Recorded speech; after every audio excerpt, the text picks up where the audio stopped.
बिस्मिल्लाहिर्रहमानिर्रहीम। Hello and अस्सलाम वालेकुम। कैसे हैं आप सब? ठीक ठाक हैं? मैं हूं हिना जबीन, तो वेलकम करती हूं आपको अपने चैनल पर। और सबसे पहले आपका शुक्रिया अदा करती हूं क्योंकि आपने अपना कीमती वक्त निकाला मेरे वीडियो को देखने के लिए। और अगर आपने मेरे चैनल को अभी तक सब्सक्राइब नहीं किया तो कर लीजिए और नोटिफिकेशन का बटन ऑन कर लीजिए। तो जी बात करते हैं सदफ नईम के हवाले से। कहा जा रहा है कि जो सदफ नईम थी वो किसी ने धक्का दिया था, उसके बारे में हम डिटेल से बात करते हैं। तो जी पंजाब हुकूमत का सदफ नईम के मामले में फैक्ट फाइंडिंग कमेटी बनाने का फैसला उन्होंने किया है।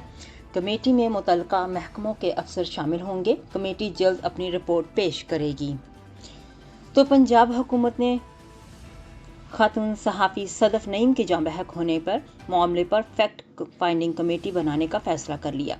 दुनिया न्यूज़ के मुताबिक पंजाब सिविल सेक्रेटरीट में सूबाई काबीना committee law and order and security का इजलास हुआ। वजीर पार्लिमानी अमूर राजा बशारत ने रावलपिंडी से बजरिया वीडियो लिंक सदारत की। चीफ सेक्रेटरी अब्दुल्ला खान, संबल आईजी पुलिस फैसल शाहकार और मुतल्लिका अफसरों ने इजलास में शिरकत की।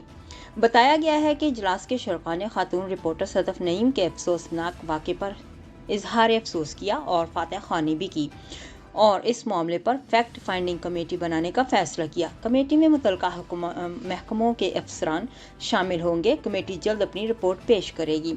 उधर वफाकी हुकूमत ने सदफ नईम वाक़े से मुतल्लिक कमेटी तश्कील दे दी। वफाकी वज़ीर इत्तलात मरियम औरंगज़ेब ने कहा कि मैं सदफ नईम को ज़ाती तौर पर जानती हूँ। वो खातून मेहनती थी। सहाफ़ी सदफ नईम की हलाकत पर अफसोस है। सदफ नईम के शौहर से लिखवाया गया कि वो मज़ीद कार्रवाई नहीं चाहते, लेकिन हमने वाक़े से मुतल्लिक कमेटी तश्कील दे दी है और सहाफ़ी सदफ नईम की हलाकत के वाक़े की मेरिट पर तफ्तीश होगी। ख्याल रहे कि वफाकी वज़ीर दाखिला राना सनाउल्लाह ने लॉन्ग मार्च के दौरान कैनिस्टर के नीचे आकर जहाँ बहक होने वाली सहाफ़ी सदफ नईम की मौत की तहकीकात का अंदिया दिया था। लॉन्ग मार्च में कैंसर के नीचे आकर निजी टीवी की रिपोर्टर सदफ नईम के जाँ बहक होने के वाक़े पर रद्द-ए-अमल देते हुए उन्होंने कहा है कि मौका पर मौजूद सहाफ़ियों के इंकशाफात के बाद मामला मशकूक हो गया है, क्योंकि जाँ बहक खातून रिपोर्टर के साथी सहाफ़ियों का बयान है कि सदफ को धक्का दिया गया। धक्का देने वाले शख्स को गिरफ्तार किया जाए और कानून के तकाजे पूरे किए जाएं। पंजाब हुकूमत की कानूनी जिम्मेदारी है कि एक बेगुनाह खातून रिपोर्टर की दर्दनाक मौत की तहकीकात कराए। इस शहादती बयान के बाद ज़रूरी है कि वाक़े की तहकीकात हों। पंजाब हुकूमत ने अपनी कानूनी और इंसानी जिम्मेदारी पूरी ना की तो वफाकी हुकूमत अपने कानूनी फ़र्ज़ अदा करेगी। दूसरी तरफ तर्जुमान पंजाब हुकूमत मसरत जमशेद चीमा ने कहा है कि सदफ नईम की मौत के मामले को गलत रंग दिया जा रहा है। खातून सहाफ़ी को किसी ने धक्का नहीं दिया, बल्कि सदफ नईम के गिरने के गवाहान मौजूद हैं। सदफ नईम की मौत के मामले पर सियासत की जा रही है। एक बयान में उन्होंने कहा कि सदफ नईम जब भी इंटरव्यू के लिए दरख्वास्त करती पहली तरजीह पर रखती थी। लॉन्ग मार्च के दौरान मैंने भी सदफ की दरख्वास्त पर इमरान खान का इंटरव्यू कराया। तर्जुमान पंजाब हुकूमत ने कहा कि लॉन्ग मार्च का मकसद बदअमनी पैदा करना नहीं है, सब पुरअमन है।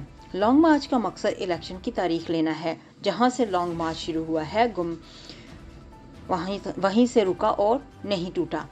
अगर मुज़ाकराती कमेटी बनी है तो उसको संजीदगी से मुज़ाकरात करने चाहिए।